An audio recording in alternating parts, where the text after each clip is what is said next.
A. Villaruel. Susundan ang kanyang mga pamilya at mga kaibigan.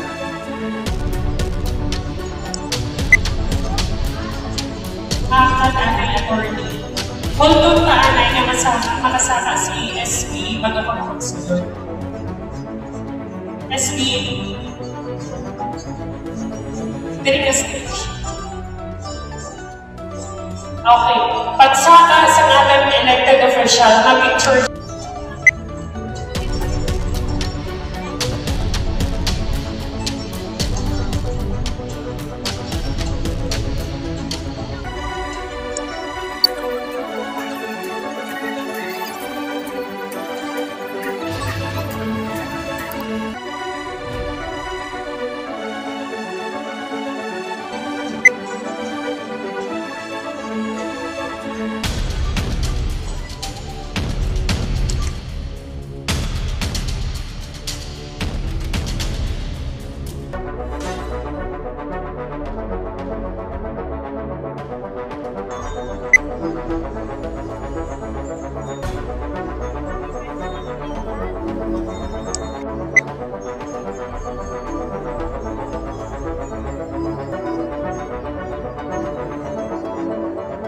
Sa muli, binibigyan natin ng pugay ang pagdating ng ating kagalang-galang na Gobernador ng Iloilo, Gobernador Arthur R. Defensor Jr. Palakpakan po natin siya.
Kagalang-galang kanyang kausbik ang Purugyas.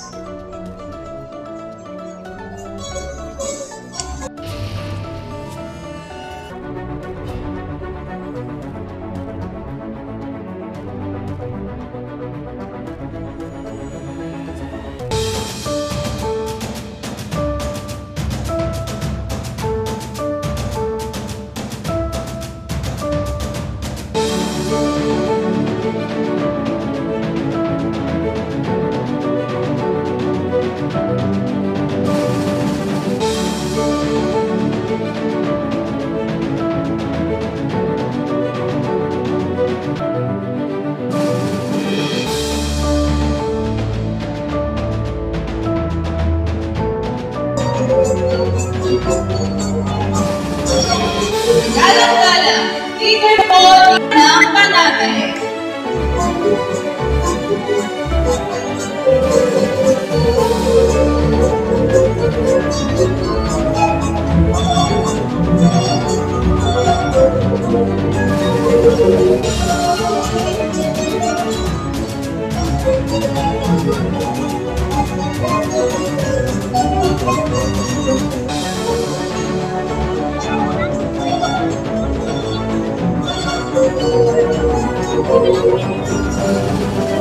Susundan ng kanyang pamilya.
sa lugar namin.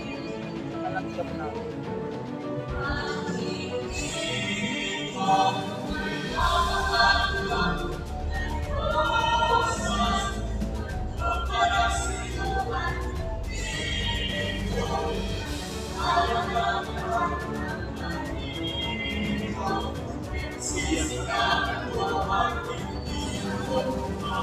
Kamatay sa Bella. Why can't mo invite? May nag-invite ako. Why? Ito next year.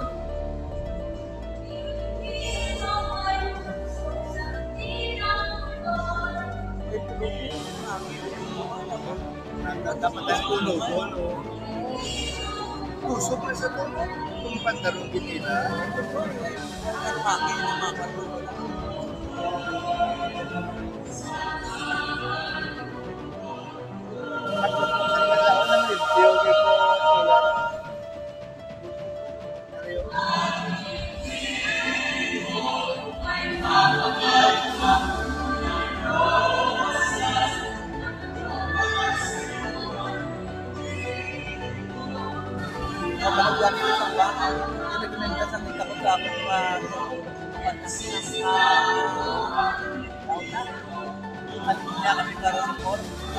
Para makakabalik yan.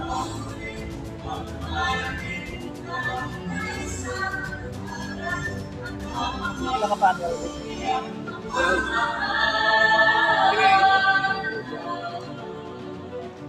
Hindi kayo waking na yung battery. Tulugan ka naman na kayo battery na may sa battery. Pero kung may battery ka, alam naman 550 siya, enough na.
Atin pong bigyang daan isang mahalagang mensahe ng gabay at inspirasyon mula sa kinatawan ng halalan. Isang paalaala ng ating tungkulin bilang mamamayan at pinuno. Narito po si Ginang Chairman John Alden Apachicha, ang nanunungkulang opisyal ng halalan sa bayan ng Banate. Ginang.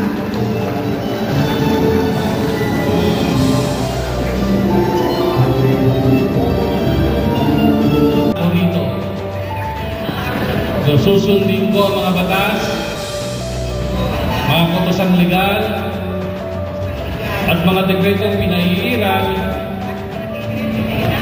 ng sadyang may pakdang, may kapangyarihan na Republika ng Pilipinas. At kusa kong babalikatin ang pananagutan ito ni Iloilo na nahalal sa katungkulan bilang ay taimtim na nanunumpa. Matutuparin ko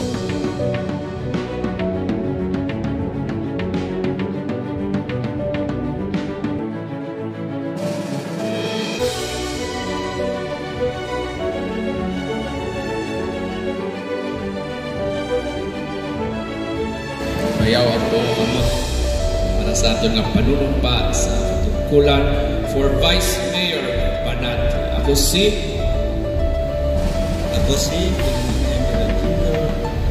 ng Banate, Iloilo. Ng Banate, Iloilo. Nanahalal sa katungkulan bilang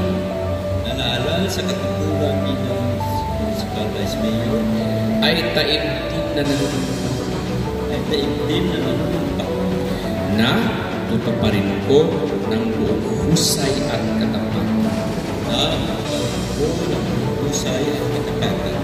sa abot ng aking kakayahan ang mga tungkulin ng aking kasalukuyang katungkulan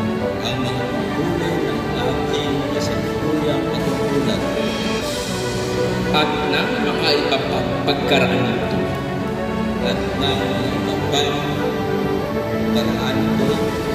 gagampanan ko sa ilalim ng Republika ng Pilipinas na aking itataguyod at ipagtatanggol sa saligang batas ng Pilipinas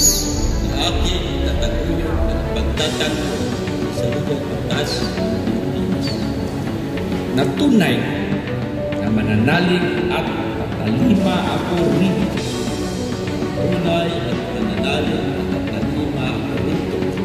Na susundin ko ang mga batas. Mga kautosang legal. At mga dekretong pinaiira ng sadyang itinakdang may kapangyarihan ng Republika ng Pilipinas.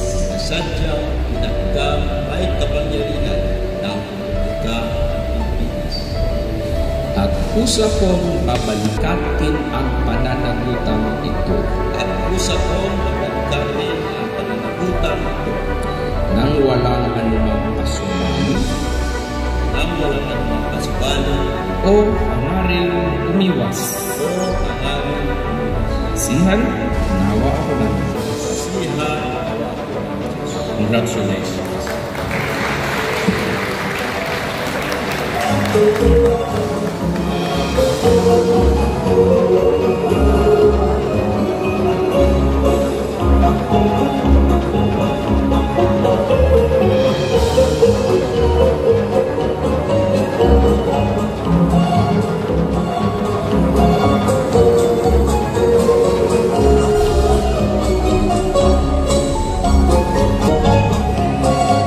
Ang ama ng bayan ng Banati ay may pinakamabigat na tungkulin ginagampanan. Isang tungkulin na kailangan ng tapang, malasakit at tunay na serbisyo sa bayan. Sa puntong ito, taus-puso po natin inaanilangan ang kagalang-galang Peter Paul D. Gonzales kasama ang kanyang buong pamilya upang umakyat sa entablado ang pumakamot sa ating pagkukulang for Mayor of Banati.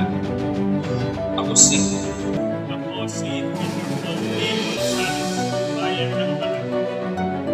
Na nahalal sa katungkulan bilang alkalde, bayan ng Banati. Ay taimtim na nanunumpa na tutuparin ng buong husay at katapatan sa abot ng aking kakayahan ang mga tungkulin ng aking kasalukuyang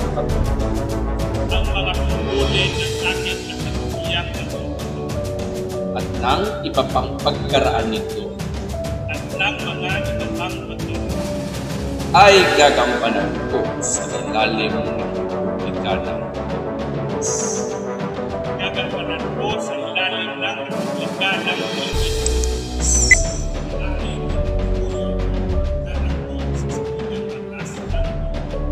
At tunay na pananalig at nagmabuhit